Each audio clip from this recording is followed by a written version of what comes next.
I am Mr. Yusuf Boadan Chireme. My early age, my father didn't send me to school. My father was my teacher. So I inherited the farming through my father. That was the thing I saw first in my life.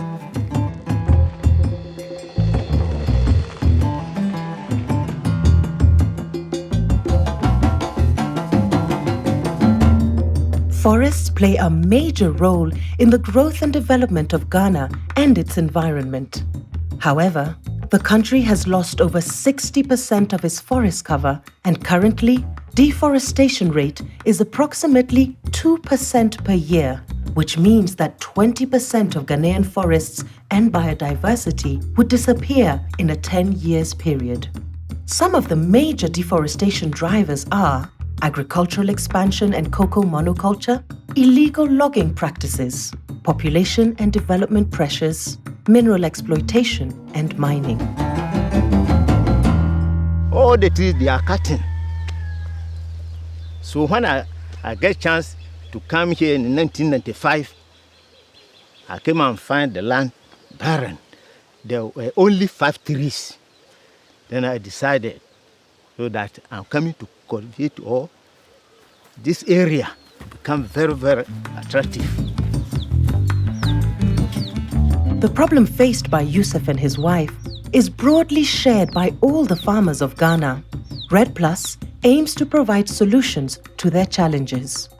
Created with the objective of developing a voluntary climate change mitigation approach, the Reducing Emissions from Deforestation and Forest Degradation, REDD+, a global program under the United Nations Framework Climate Convention, aims to create financial incentives for developing countries to improve the role of conservation, sustainable management of forests, and enhancement of forest carbon stocks.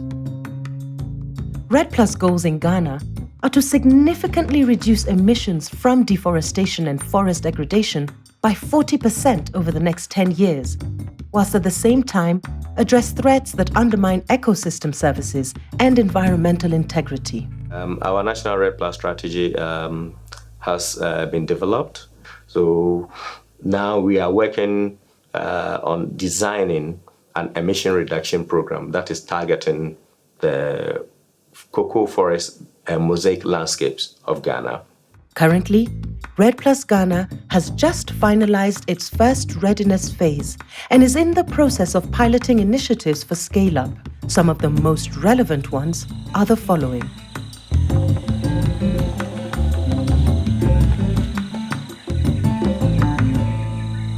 Okay, in the year 2000, this was basically degraded land. Previously, my great-grandfather used to grow cocoa here. So we came up with the idea of growing essential oils, herbs, and spices. We're also looking at that place to involve the communities more and first of all provide them with the training they need to shift from a purely subsistence base into a more integrated, sustainable forest approach, because we believe very much in the mosaic landscape restoration model, where you can have different little farmers, but if they're all working to do something.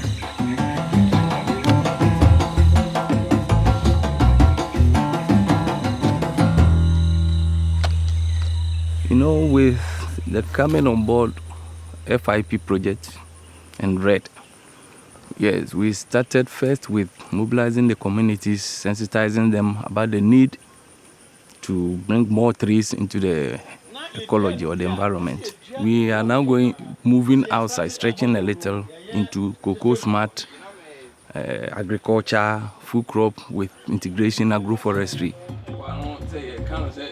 This particular reserve, our first major challenge, as you could see where we are standing, fire. For almost 3 years down the lane, every year there is fire here.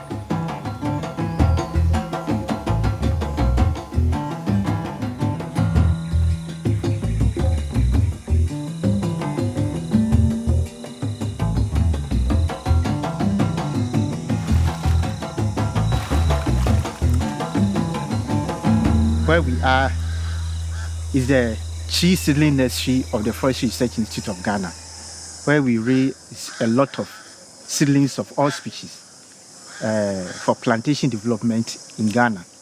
As a Forestry Research Institute, we are playing a major part.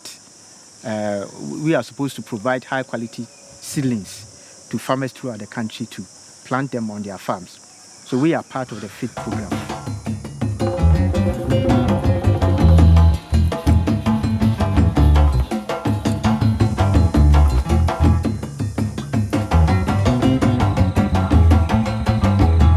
Forestry Commission, our primary aim is to protect, develop, regulate, and conserve forests and forest resources. When we started for the farmers, I think they have developed more interest in planting the trees because now they know how to do it. I think people were cutting, but now they know that they have to plant to save our forests. And I think we've also given you a contract to raise seedlings. Yeah. Are you on it?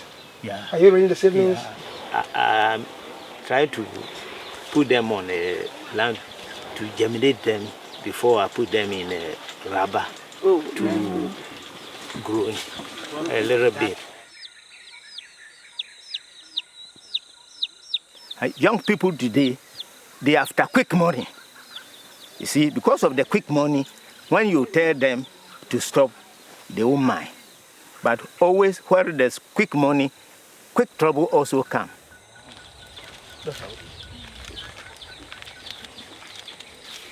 Just as a trapa, men and I bring why into no, Brebiano, Ngodo, Ngodo, no more what Tim I will say. Nisa can be as or bed won't be PPR.